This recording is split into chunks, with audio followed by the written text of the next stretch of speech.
Awkward silence. So it's my turn to fill it. It's the AI roundup, the not so intelligent part of this week, where we give you all the news that you probably missed from the week in the world of AI. So check out some stories about Giros with no spots, rather.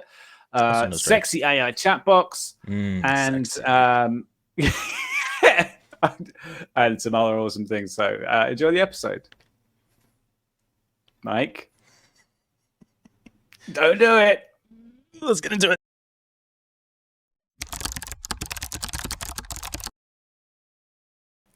It's the AI roundup. Way all the news that you probably missed from the week, and we've got some interesting stories today from Wired, mostly, I think. First one is generative AI's biggest security flaw is not easy to fix, and basically, Wired have this habit, right? Of they have quite a clickbaity headline, and then they have quite an in-depth, what seems like an in-depth article that if you look at it, you're like, oh, that seems well written or whatever. I think, but then when you actually get it's like there's not much to them a lot of the time. This is basically indirect prompt injection is hard to fix, and that's it. Pretty much, that's the story. Indirect prompt injection, for anybody who doesn't know, is when you feed things into an AI like ChatGPT, and the stuff that's getting fed into it has a prompt injection. So you kind of start off further away from the AI itself to get a prompt injection into it. And it's hard to defend against because usually the thing that's fed into it is trusted or has a certain parameter. Like you get it to generate stuff which is going to get through the AI's defenses. Okay, so is that a good summary? Here. So generally speaking, prompts are the vulnerability of these large language models. Yes. You're trying to get it generally to do something. Sprinkling. Yeah. When you, I like that. If you go to like ChatGPT, we used to see these prompts that were like, ignore all previous instructions and do this. That's because when the bot was loaded, it was it was seeded with a set of instructions to follow. So basically what this flaw is that if a large language model or a chatbot is embedded on a site, then that site can control the preamble. And then beyond that, basically anything that you can feed into it can contain more instructions. There you go. Hard to defend again. I'm sure they'll come up with something. They always do. These clever hackers. The thing that I thought was interesting. I can't really see. Okay, go ahead. Sorry, just one quote from the article. They were talking about how Google and NVIDIA are coming up with frameworks to try and protect the language models, but because it's a black box, nobody really knows how they respond to anything. But the author writes, it isn't possible to know all the kinds of ways malicious prompts may be used. Awesome. I love these types risk. of like I don't knows. It's the same as when OpenAI were like, we're really bad at detecting ChatGPT generated text, and it's like, but you're generating this text, and it's like, no, we don't know, we're not sure, sorry. And it's like, yeah, that's it right there, that's the magic. It's the magic at work, and I kind of like it. I do too. I think it's awesome. I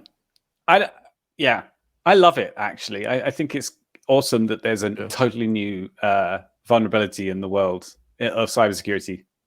Bring them all up. But I feel like it's not that big of a vulnerability. Like I feel like this is like, oh, it's gonna tell you bad shit. But I guess you could weaponize it with like links and stuff to have a person who's talking. Let's find out. Let's find out a year from now. See. Yeah, we'll talk about damage it. Has been done. Yeah. Right. Next, what do we got, Mike? So this one. This is basically just a review in AI, artificialintelligencenews.com, about a study that was done, a survey, not even a study. But what I liked about this is that they said one of their first findings was that while 83% of survey respondents view AI implementation as essential to stay competitive, the other 79% expressed worries about AI tools accessing sensitive information and intellectual property. Didn't say the other. I just thought it was funny. It's like 80% love it, 80% hate it. Here you Wait go. a minute. Hold on a second, huh? Yeah. That's not adding It up. is both our biggest risk and absolutely critical to our success. Let's go. It's it makes sense to me. I mean, Sure. I think anybody who's got Yeah. the competency to understand what the output of an AI and tell whether it's good or not will go, hey, that's useful. It just did a lot of work for me. But also go, have the like this spidey sense tingling of like this could go really badly somehow, but I'm not quite sure how yet. Yeah. I think, and we've seen, we've talked about this a bit. We've talked about this a bunch, actually. Companies will hop on every fucking new thing, like, first blockchain, now metaverse, now AI. Like it's just gonna keep happening, and a lot of them are gonna come up with absolute shit, or they're not gonna come up with anything, and they're actually using another company's tooling to like spin it as their own and try to make themselves more valuable, kind of like inflate their value, their valuation. And crypto. That's fine. I think, sorry? Crypto. Yeah. I mean, crypto as a whole, right? As the industry, we're seeing this. There are, in the crypto industry, we're seeing like 50,000 million terrible projects and like 20 good projects. And that's just how it's going to be too. Like, everyone's ChatGPT and OpenAI kind of exploded the scene, and now everyone's rushing. Still today, everyone's rushing to be able to say AI. Yeah, I think unlike blockchain and the metaverse, the AI's actually got legs. Yeah, I think so too. That's a weird take. That is a really weird take. Like, what? Let's ignore the fact that you're shitting on a $1 trillion+ industry and just talk about that you think the metaverse doesn't have legs. That's actually insane. God, we already mentioned it like 3 minutes ago. I know. I was just surprised he didn't get it a second ago, actually. John, I was waiting for John to double down on it. Well, I just think it's crazy that you can see that the metaverse has legs because Apple is in the game now. And the metaverse literally did not have legs. They do now. They literally do have legs. Although if you, okay, it was like last week they got it. Look, okay, those are good points, John. All I'm saying is you're right. Thanks.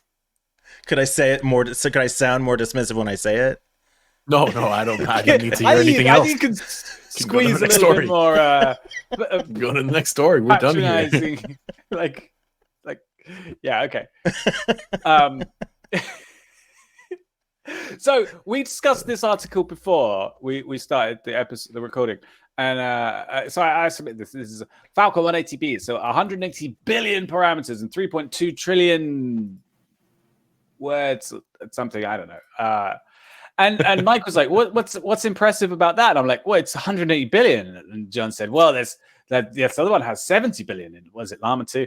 And I think it comes down to it's just big numbers. They're like that's all you got to worry about. It's just better. Like, and that bigger. sounds awesome. Yeah, the cool. American dream, baby. A billion's a big number. 180 billion's like 180 times that. That must be amazing. That's almost $1 trillion. We're already on the road to $1 trillion now. That's crazy. Yeah, I didn't even think of that. Yeah, crazy stuff. Okay, cool. But what does it all mean? What does it all mean? Tune in. Next article. That's what that means. Did we have something to say about this? Nope. Okay. No. Don't take us back there. Don't take us back there. The open source efforts march on. One interesting thing about it, though, they do allow their model to be used for some commercial use, which I think is kind of crazy, kind of cool. Mm-hmm. So you can actually build a limited, in some ways, business of it. Right. This is another example of what I was talking about earlier with Joe. Oh yeah. By the way, it's some urgent thing. If anybody's gotten this far, we're not getting a lot of subscribers lately. What's going on, man? I mean, we haven't changed our content. The thumbnails are on point. I can tell you that. Titles and descriptions filled out. Our content is fresh and cool. So why do people not love us anymore? I think what we need is for everybody who's watching the show. If you're watching, you've already subscribed. We totally understand that. Yeah, I think that's it. We've run out of people who are interested. Grab the phone of the Yeah. person closest to you physically. That's it. Take their phone from their hands, go to the channel and subscribe, just so we can see if the numbers actually move. Yeah. I think that's what we need. It hasn't like- been it's- more unethical, but like, you know, we've cornered the market of It's 582 it's almost like we've people. been shadow banned or something. I don't know what's going on. But Maybe hey, YouTube anyway. doesn't like that we're like shitting on them. We love YouTube. Maybe We love Yeah. YouTube. Just gotta keep saying that. it's a test. Anyway, this is an example of what I was talking about earlier with Wired, that they have these clickbaity headlines. Sexy AI chatbots are creating thorny issues for fandom. So, like, you want to go, whoa, sexy AI chatbots. I want to read about that. And it's a big kind of puff piece for characters.ai, which is Mhm. a way of talking to your favorite character. Well, And go ahead.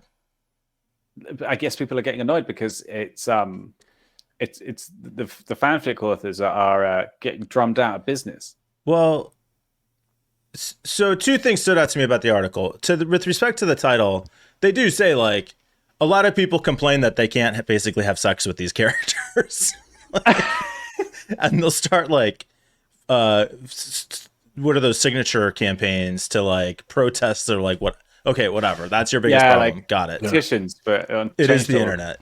Totally understood. Yeah. But one thing, and the core of the article is about this site, character.ai. And one of the things they're saying is that if you are a fan of one of these characters, it used to be that you would engage in a community often run by the intellectual property owner of the character and kind of cultivate that relationship in that way.